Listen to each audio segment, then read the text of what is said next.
Hello YouTube. Quick video, hopefully quick, on some findings. No actual solution, just some things I found out. Like many people, I wanted to use a Kodak #2 Model B.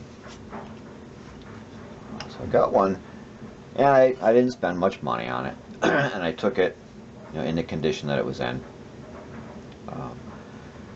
hoping that I could do something with the bellows. And these bellows turned out to be pretty bad, and there's a lot of light coming through them. So I wanted a solution, and I guess every once in a while you can find new old stock bellows on eBay, but I haven't seen one yet that would fit this camera. Anyhow, I started doing some scrounging through my cameras and discovered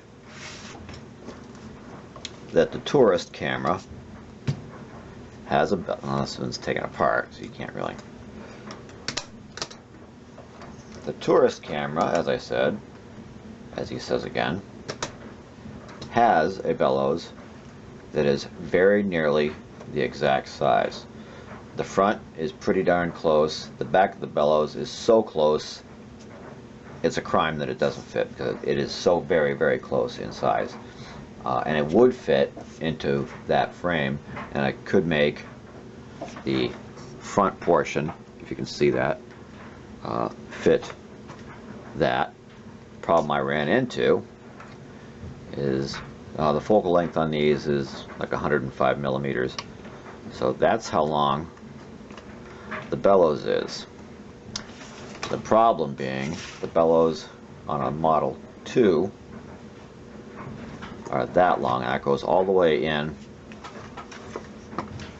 all the way to the back. So the bellows were not long enough. So that idea went up in smoke, although it was a very good idea, I think, if it had worked, because the bellows on the tourist cameras, I have 3 of them, and generally they're in pretty decent shape. They're like the old Polaroid bellows. They've stood the test of time very well. I did, however, learn a few things. One, if you have a tourist camera, they're very easy to get the bellows out of. Should you, for whatever reason, wake up one morning and think, I just got to take the bellows out of a tourist camera. It's very simple. Again, you probably can't see, but there's, in the 4 corners of the inside bellows, there's 4 tabs that are folded over into little notches in the 4 points. They're a little tricky to unfold. I would recommend undoing 2 and then popping out the top of the bellows and then wiggling off the other 2, and you can straighten them later. I wouldn't try it too many times because it's thin metal, but these did. When I got the bellows out, I was able to straighten out the tabs and then put them back in when I discovered that these bellows were not long enough for the 2B. So you undo those tabs, bend 2 of them back, pop the back of the bellows out, and you can kind of wiggle it out from there. I've since put this back in, but another neat thing about these is for the front, and for whatever reason, if you decide you want to clean the lenses or fix the shutter and you don't want to do it while the camera's attached, right here, and again, if you can't see that, there's a tab in a little divot right here on the last metal ring before the bellows. If you can get something wiggled in there like that, give it a turn. It's not easy.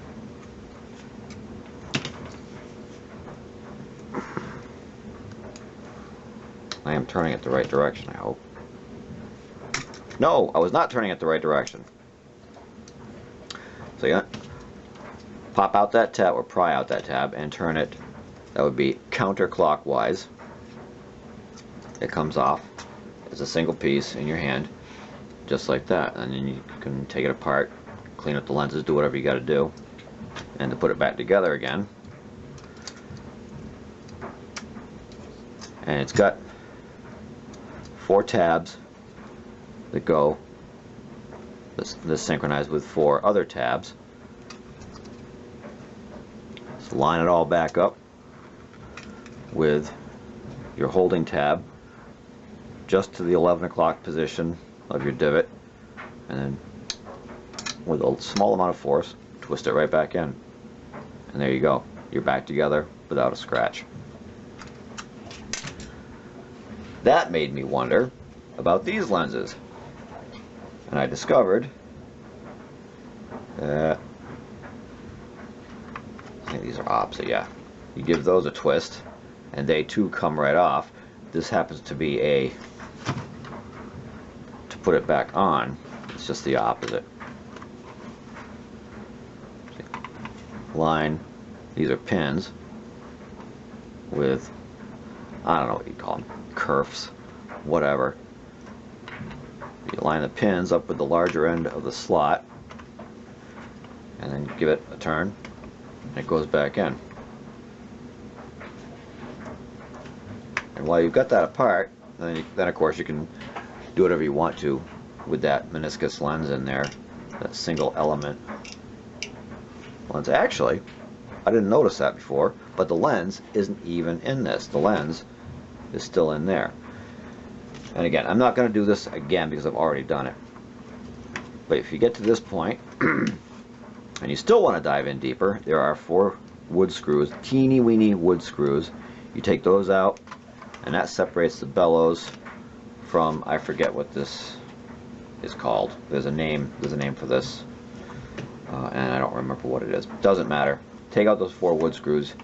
You separate the bellows from the whatchamacallit, and your lens stays with this lens board thing, and your bellows will snap back. And then, as I already demonstrated,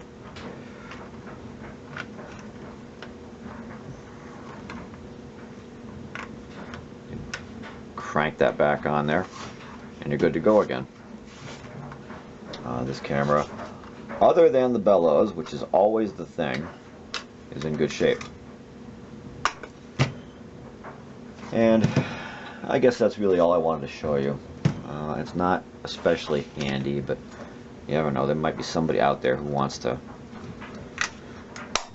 or needs to know something. And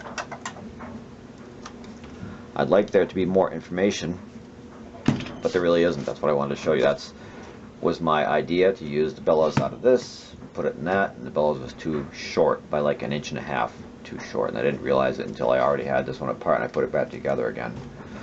So I'm still on the hunt for bellows for that camera, and that, I think, is that for this time.